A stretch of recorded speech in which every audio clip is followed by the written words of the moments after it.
Carve a face into a vegetable and flirt with diabetes. It's Halloween, baby.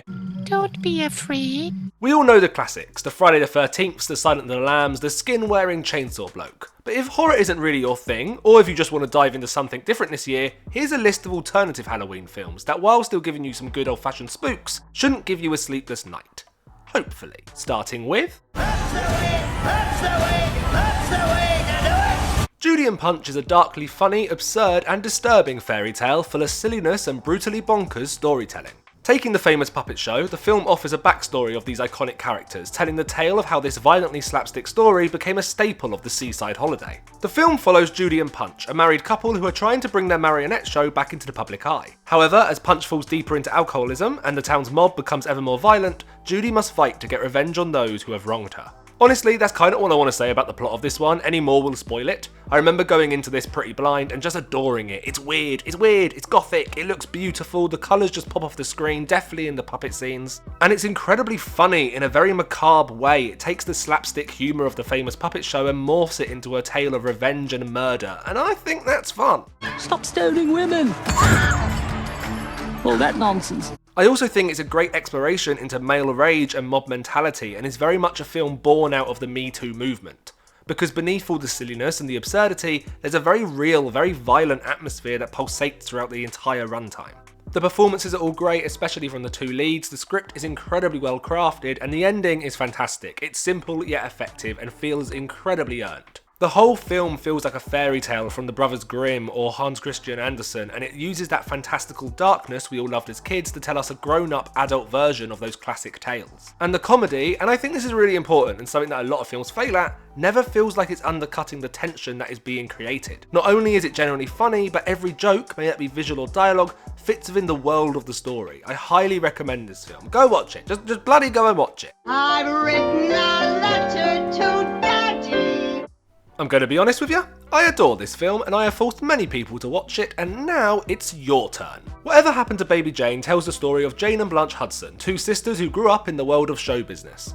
Now older, Jane has Blanche locked upstairs in the bedroom as their bitter rivalry comes to a head. This film is not scary, like at all. Let's get this out the way now. Even though it's billed as a horror movie, scaring the shit out of the audience is not the intention, and it doesn't do it. This was made very quickly after Psycho, when all the big dogs in the industry wanted a bit of Alfred Hitchcock success, and that's why we see so many low-budget horror films being made in the early 60s. I tripped over the word success then, didn't I? Fucking hell, success.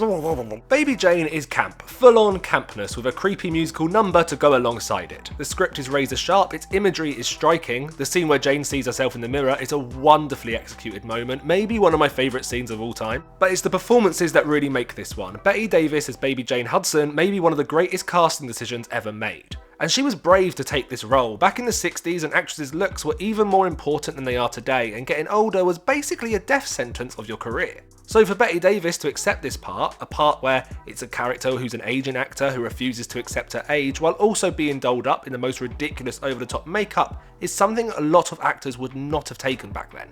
But due to this bravery, this ballsiness, she excels, giving a performance that is still iconic today. A lot of drag shows will parody this film due to her performance. It's just camp, it's camp, it's camp. Joan Crawford is equally brilliant as Blanche, giving a slightly more nuanced performance that contrasts with Betty's wildness brilliantly.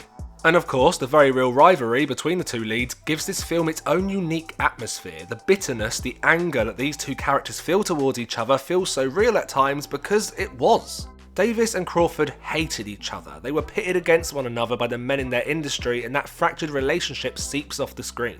And because of this, even though there's this creepy imagery and music, there's a bitter sadness running throughout the entire picture. I just think it's a perfect Halloween film for those that don't want the blood, guts and gore and instead want a great story, full of great performances with an ending that will stay with you long after the credits roll. Scary? No. Halloween film?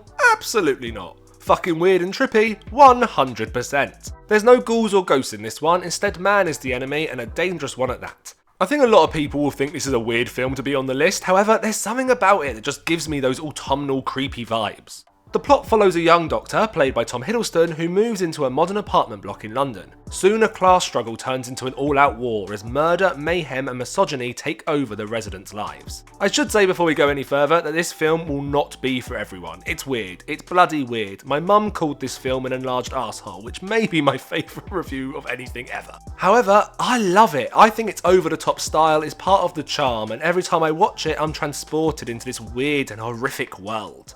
And it looks beautiful. Ben Wheatley is a fantastic director and he really gets to run riot here. You can feel how much fun he's having, and yet it never feels alienating, not for me at least. At times this film looks incredibly pretty, almost like a psychedelic dream, but as the film goes on and we dive deeper into the debauchery and the despair, suddenly everything feels grim and seedy, with the visuals matching its relentless anxiety-inducing atmosphere. And if you're still not sold, perhaps the cast will win you over, as this film is stacked with talent. Joining Tom Hiddleston is Luke Evans in what might be my favourite role he's ever played, Elizabeth Moss, Sienna Miller, Keely Horde, Reece Shearsmith, and Insane Man Jeremy Irons. Could a father not marry his son? No, Jeremy, fuck off. At times I do think this film is trying to say too much. There's a lot to unpack and the messaging does become slightly messy as the story moves into its final act, but I don't mind that too much. This film is gutsy and I'd rather leave thinking it tried too hard than leave feeling it played everything safe. And I would recommend not reading anything about this film. This film is Marmite. You will love it or hate it, and the reviews show that. Some people gush over it while others call it an enlarged arsehole. You can't please everyone. I remember seeing this in the cinema in 2015, and as we all left, half the audience were raving about it while the other half wanted their money back. It's divisive, and the film itself knows that. It's not trying to be a pleasant popcorn munching 2 hours. And honestly, to say any more would kind of ruin the movie. Just go watch it and let me know in the comments if you loved it or hated it. Also, very mild spoiler here, but animal lovers, be warned. Not every fluffy friend makes it out alive. The horror was for love.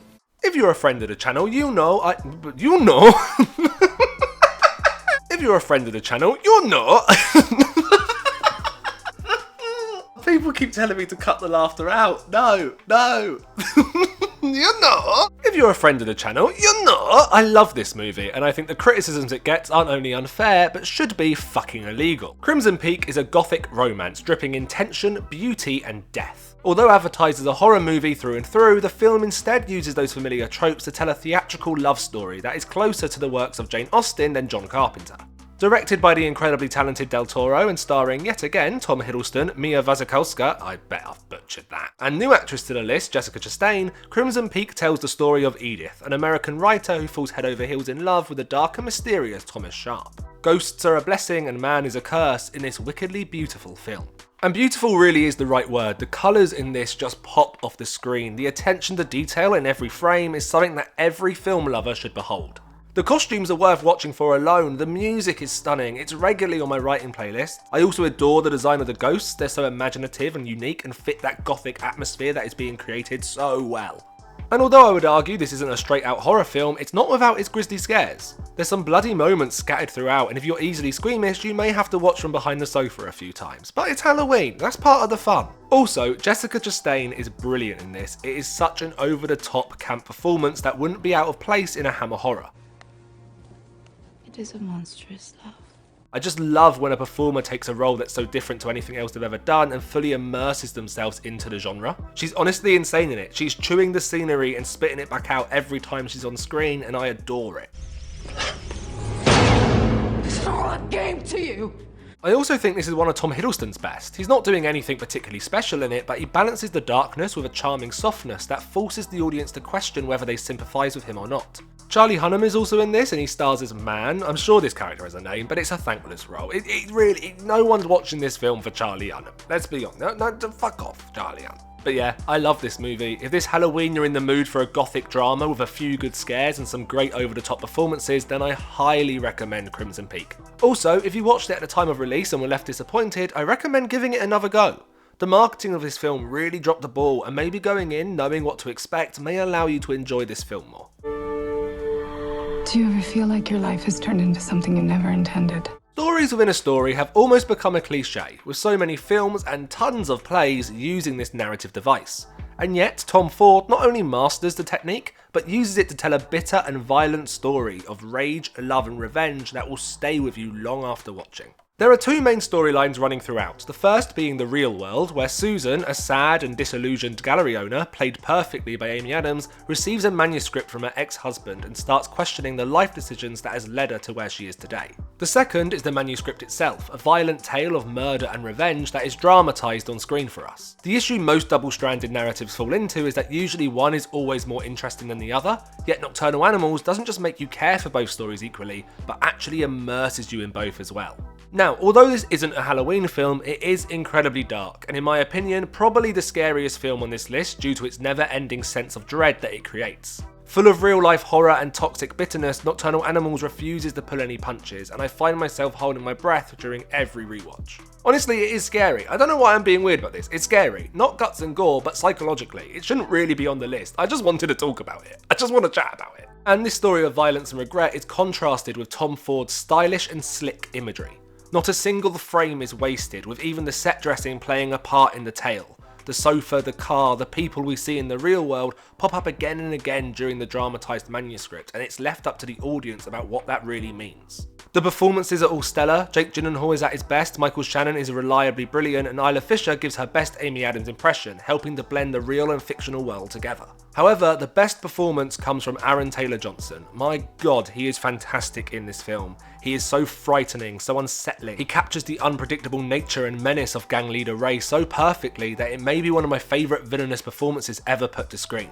And I've never been a massive fan of Aaron Taylor-Johnson, and yet here he just excels. It is honestly such an amazing bit of acting, and in my opinion should have been nominated for Best Supporting Actor at the Oscars and probably should have won it. Although I don't want to say too much more in risk of spoiling the movie, I would recommend that if you are someone that is affected by violence on screen, it may be a good idea to check the trigger warnings before watching. Nocturnal Animals doesn't shy away from some very dark subjects, so just beware of that before clicking the play button. Come here, chicken! Right, this is not a good film. It's actually pretty bad, but it's weird as shit, and that gives it some bonus points in my book. I only saw this film for the first time a few years ago, and I genuinely believe if I'd watched it as a kid, I would have had nightmares for weeks. This film is a Disney film. You know Disney? The flying carpet, talking teapots people? Yeah, well they were on fucking drugs in the 80s. Drugs. Because this film is horrific. It's insanely weird, and it's incredibly bleak. One reviewer described it as a horror film flying under the banner of family entertainment, and I think that's hilarious, but also not far from the truth. We'll tear you into little pieces and throw you in the deadly desert. Even the good guys, even the lovable guys, and they're horrific. Look at him. Look at this freak. That is evil. I don't want to sing songs with him. I want to stamp him to death. I kind of respect this film even though I don't like it, because it's ballsy. It is so different from the cotton candy, happy-go-lucky shite we get now. It treats kids as adults, and I've got to give them credit for that. Unfortunately, nothing in this film is as good as its messed up visuals. The script is pretty poor, the pacing is all over the place, and the villains just aren't as iconic as Margaret Hamilton's Wicked Witch of the West. But if this Halloween you want something less bloody but still crave an unsettling punishment for your eyes, Return to Oz is the film for you. Come here, chicken! Horrifying. What the fuck is that? Round and round the garden, like a teddy bear. A slightly different one for you here, but an absolute must-watch for anyone that loves ghost stories and media controversies. Screen One presents an unusual and sometimes disturbing film marking Halloween. Ghostwatch was first aired on BBC One on Halloween night 1992. A horror pseudo-documentary, Ghostwatch is presented as a live broadcast, hosted by famous television presenter Michael Parkinson, as he and his crew set out to prove the existence of paranormal entities. While Parkinson hosts the show from a studio, the rest of the crew launch an on-air investigation in what is supposedly the most haunted house in England. Throughout the hour-and-a-half runtime, the ghostly activities build, leading to a frightening and tense conclusion.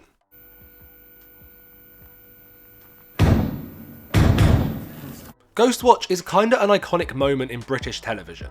Although airing in the traditional drama slot, the show duped many viewers who believed the events to be true, and the BBC phone lines were jammed packed with people calling in with complaints and fears.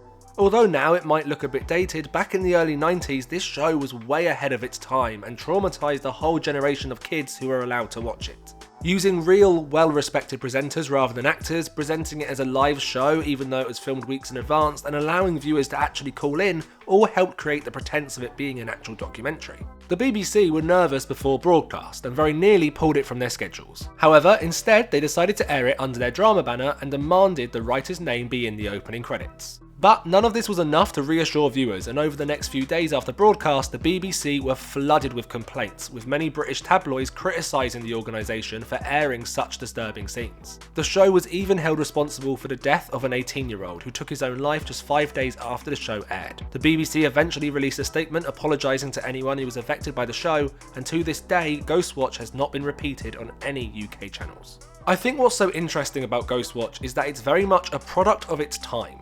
I don't think we'd see the level of outrage towards a similar show today, and I think that's because people today are a lot less trusting of the media as a whole. However, back then, people were less doubtful and less desensitised to horror, and that's why it worked so well. You betrayed the trust that the audience has within the BBC. I think if you watch it today, it could possibly feel dated. I believe it still holds up. I think it's so well made that it works as a standard horror movie for telly, but some may disagree. But I do think it's worth a watch either way. I don't really understand how it's never been re-aired in the UK. Also, I think it's perfect for those that want a good scare without feeling too terrified to go to bed afterwards. Due to it being older, I think some of the horror feels less tense for a modern viewer. However, there are still parts that are creepy and offer those October spooks. What's your name? There's so many films I could have put on this list. I didn't even get to talk about A Ghost Story. He's a dead man with a sheet on his head. If that doesn't make you want to watch it, nothing will. Comment some of your weird and wonderful films that give you the Halloween spooks, and please do let me know what you think of any of these films if you decide to watch them this year. This is indeed a disturbing universe.